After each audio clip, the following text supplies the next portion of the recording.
Good evening, boys and girls. It's time again for some reading from the Jesus Storybook Bible. And this week we have a story about King David and also one about a man named Naaman. David was a shepherd, but when God looked at him, he saw a king. Sure enough, when David grew up, that's just what he became.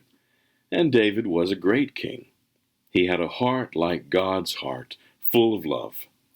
Now, that didn't mean he was perfect, because he did some terrible things. He even murdered a man. No, David made a big mess of his life. But God can take even the biggest mess and make it work in his plan. "I need a new heart, Lord," David prayed, "because mine is full of sin. Make me clean inside." And God heard David's prayer. He forgave David and made David a promise. "I will make you great, David. And one day a king will be born into your family, and he will heal the whole world." Did you know that David was a songwriter too? In fact, his songs were so good they might have been in the top 40 charts if they'd been invented then. David's songs are like prayers. They're called psalms, and this one is called the Song of the Shepherd. It's probably number one on all the psalm charts. It goes like this. "God is my shepherd, and I am his little lamb. He feeds me, he guides me, he looks after me. I have everything I need.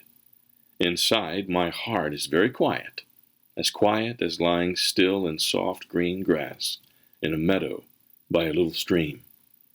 Even when I walk through the dark, scary, lonely places, I won't be afraid, because my shepherd knows where I am. He is here with me. He keeps me safe. He rescues me. He makes me strong and brave.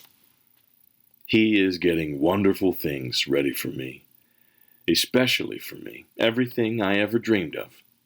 He fills my heart so full of happiness I can't hold it inside.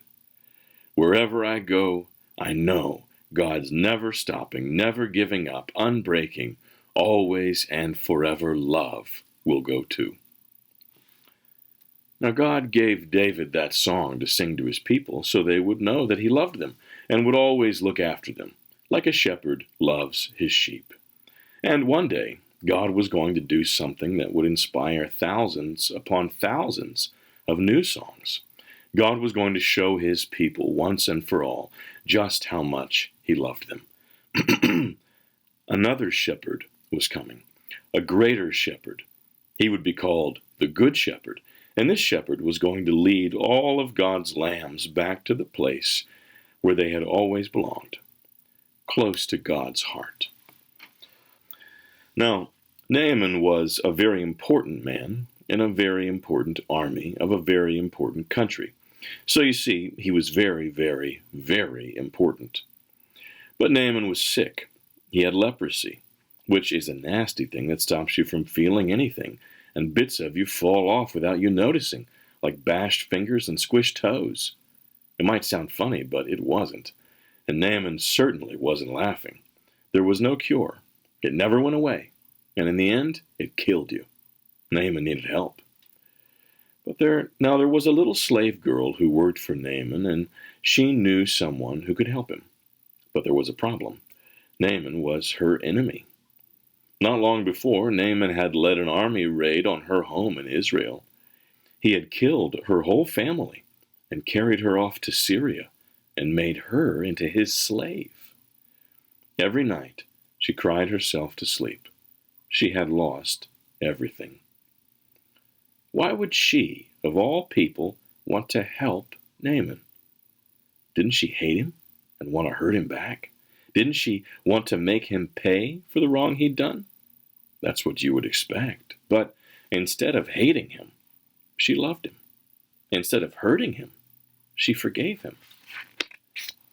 "I want Naaman to get well," she said to her mistress. "There's a man in Israel called Elisha who can heal him." "I'll go," said Naaman, loading up his wagons and putting on his flashing armor. "But I'll go to the palace because that's where someone important like me gets healed." So he hurried off to Israel and went straight to the king. "My healing, please," he announced. "Well, I can do lots of things," the king replied, "but only God can heal." And just then a message from Elisha arrived. "Send Naaman here," it read. So Naaman hurried off to Elisha's house. But Elisha didn't even come out and greet him. He just sent a servant instead. "Doesn't Elisha realize who I am?" Naaman thought. But what the servant said next made him even crosser. "Wash in there," he said. "Just wash?" Naaman laughed. "In that slimy, stinky river?" He looked around to see if this was some kind of a joke. It wasn't. "Any person can wash in a river," he thought. "I'm Naaman. I'm important. I should do something important so God will heal me." And he rode off in a rage. Of course, you and I both know that's not how God does things. All Naaman needed was nothing. It was the one thing Naaman didn't have. God knew that Naaman was even sicker on the inside than he was on the outside. Naaman was proud. He thought he didn't need God. His heart didn't work properly. It couldn't feel anything. You see, Naaman had leprosy of his heart. God was not only going to heal Naaman's skin, he was going to heal his pride. Well, Naaman finally agreed to wash in the river, and instantly his skin became smooth like a baby. Naaman wanted to pay Elisha. "No, God healed you. You can't pay," Elisha said. "It's free." And so it was that a very sick man was healed, all because of the little servant girl who forgave him. God knew sin was like leprosy. It stopped his children's hearts from working properly, and in the end it would kill them. Years later, God was going to send another servant to forgive as she did, to forgive all of God's children and heal the terrible sickness in their hearts. Their hearts were broken, but God can mend broken hearts.